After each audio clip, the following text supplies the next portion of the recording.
Hello there, this is Simon from writteneaglenglish.com and welcome to my end of the week video where I'm going to give you my suggested answer to the text I asked you to have a look at on Tuesday. If you didn't see Tuesday's text, then this is it. I asked you to read the text, think about it from a client point of view, and then break down that text using questions to identify the answers which are somehow jumbled up in this text. So if you didn't see my video on Tuesday, pause the video now just for a few moments and think about that text and read through it and ask yourself, what questions would I have as a client that would then point to the answers which are somehow hidden in this text? Okay, assuming that you've done that, let's get started.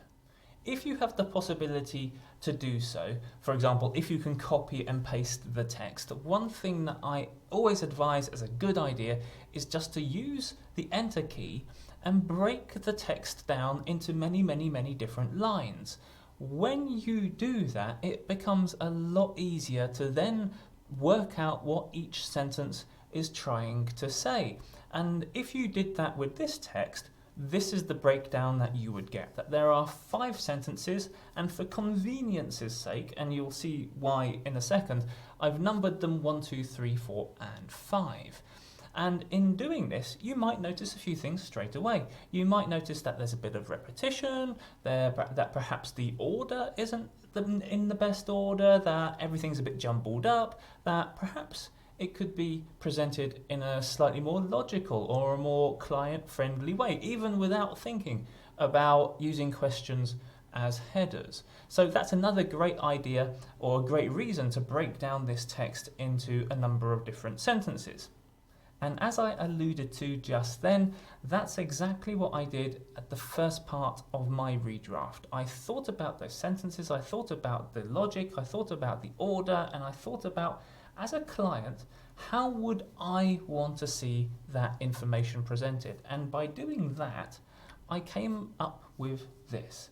And this is why I put the numbers by the sentences, so you can see where I got the information from for my organization of this text. So for the first one, it's 1, 3 and 5. For the second one, it's 1, 3 and 5. Then it's 2 and then it's 4. So you can see that it's a completely different order to the original text. So that's a really interesting thing to point out. Now, once we've organized the text in the way which makes sense to us and hopefully to clients as well, now we can start to think about those headers. So for the first text, it says, your plan renews automatically at the completion of your billing term if your payment method supports this. If your payment method doesn't support this, you'll have to pay manually to renew your plan. This straight away lends itself to the subheading, how do I renew my plan?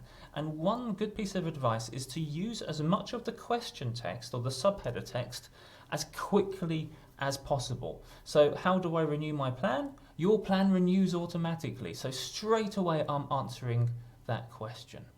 And then for the second text, your plan will renew automatically if you paid by credit card or PayPal, and you will be charged based on the last payment method you selected. If you paid by Bitcoin, you will have to make a manual payment to renew your plan. Now, I've put asterisks by PayPal and Bitcoin because I think it's worth, in this case, creating a list, maybe a comprehensive list of the payments which would then incur automatic charges, and the list of payments, if it's possible to, of course, that would not incur automatic payments. Because the danger is someone would just quickly look at this and think, okay, I didn't pay by credit card or PayPal, so that's okay, when it's not the case. So there's an argument there for putting in extra information. But saying that, this is the subheader, this is the question that I think would be good here. How do I pay to renew my plan? So the first question is, how do I renew my plan? And then the second question is, how do I pay to renew my plan?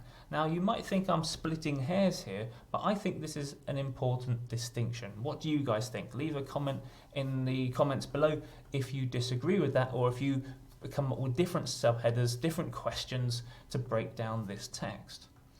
Then we've got the point number 2 from the original text, The renewal term is for the same duration as the billing term for the original subscription. This lends itself to the question of how long is the renewal for? Once again, some people might say that this is obvious.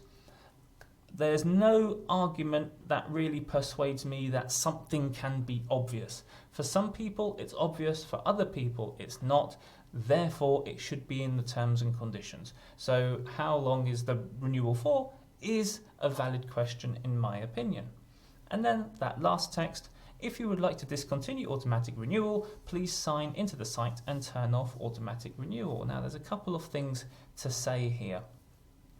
The question I would choose for this would be, how do I turn off automatic renewal? Now, turn off as a phrasal verb is a lot more accessible and understandable than discontinue. So here, the answer should reflect, as I said, the question. So not if you would like to discontinue automatic renewal, but if you would like to turn off automatic renewal.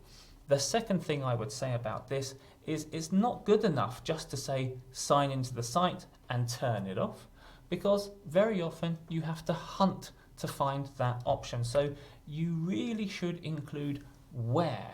Please go into the site, go to this drop down menu, click on this option, or you'll see this option, make it crystal clear to the client exactly what they have to do. And if you don't, then it somehow gives the idea that you are hiding this information.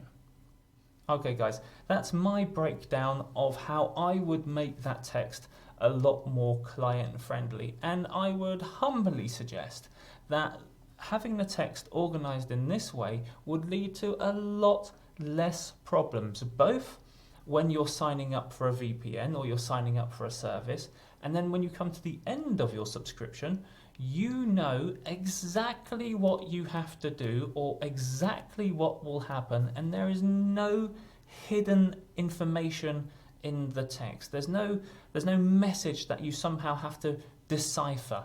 It's there for the clients to read, make an easy decision, and then decide what to do. And of course, this protects the service provider as well, because the service provider can easily and legitimately say, it's clearly stated in our terms and conditions under this question, I'm afraid you didn't see it or you didn't read the terms and conditions, and so we can't give you a refund or something like that. So a clear set of terms and conditions both protects the client and the service provider as well.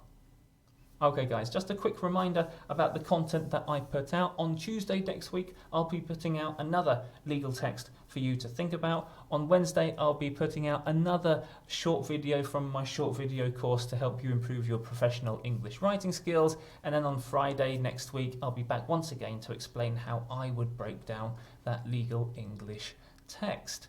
If you would like to see all of my content and make sure that you subscribe on YouTube, join me on LinkedIn, like me on Facebook, or you can support me on my Patreon page where you'll get access to all of the questions, my answers, and you'll be able to get a little bit more involved in how to improve your professional English writing skills.